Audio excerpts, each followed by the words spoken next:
then we purchase some electricity from national grid, and then we use HFO or diesel as a contingency because we know the power condition in the country is quite uncertain.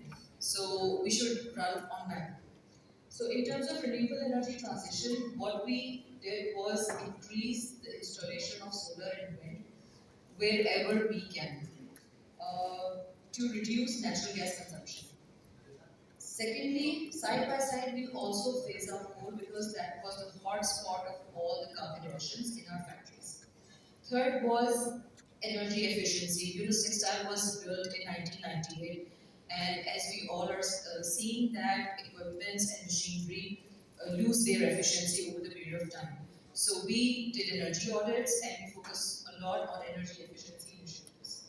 And third and the fourth most important one was because we have to quantify our action, we need a credible third party to verify our targets, verify our efforts, so that whenever we're talking with credibility.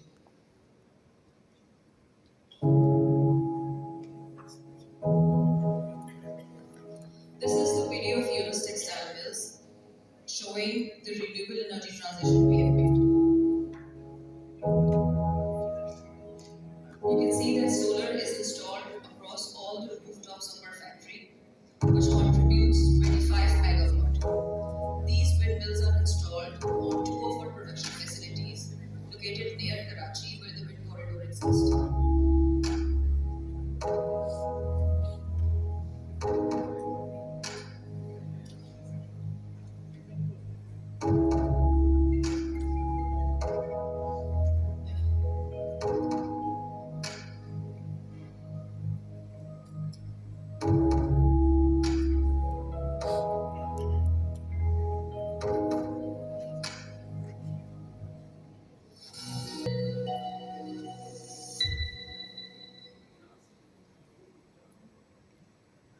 In terms of science-based target, we have set two targets. One was a near term where we have to reduce 56.4% of our emissions from our 2021 baseline, and then become net zero by 2050, which is in line with the NDCs of Pakistan.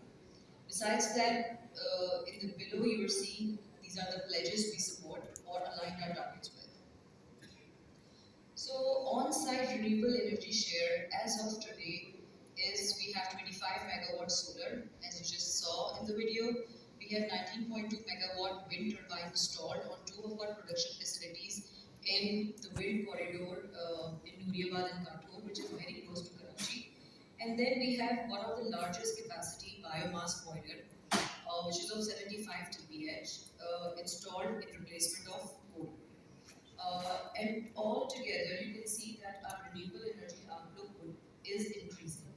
In fiscal year, we were at 13%, and in fiscal year 26, we will go up to 43%, in fiscal year 27, we'll go to 49%. In terms of carbon emissions avoided from solar, wind, and biomass, it is 88,000 tons of CO2. Categorically speaking, biomass boiler is the solution, is one of the solutions of reducing emissions coming out of agriculture waste. 75,000 TPH is a huge capacity. So Yunus Textile not only phased out the coal boilers, we also created a supply chain of biomass from the outskirts of Sindh. Sindh also has a lot of agricultural area, so we arrange transportation, middle vendors who are constantly providing us with rice husk, because rice husk gives the best quality of when it's boiled. In terms of coal phase out, you can see that we made technological changes in the existing coal boilers that cost investment of 1.2 billion USD.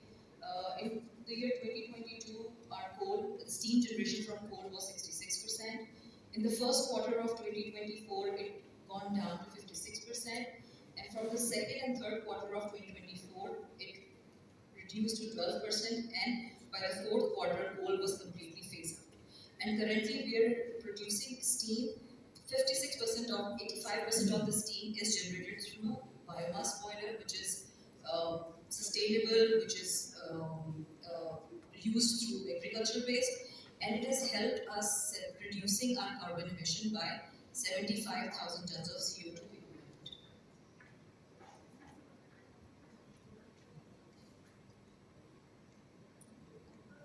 In terms of energy efficiency, we have a huge setup of on-site. We produce our own energy. We work as an IPP. We have very less reliance on grid.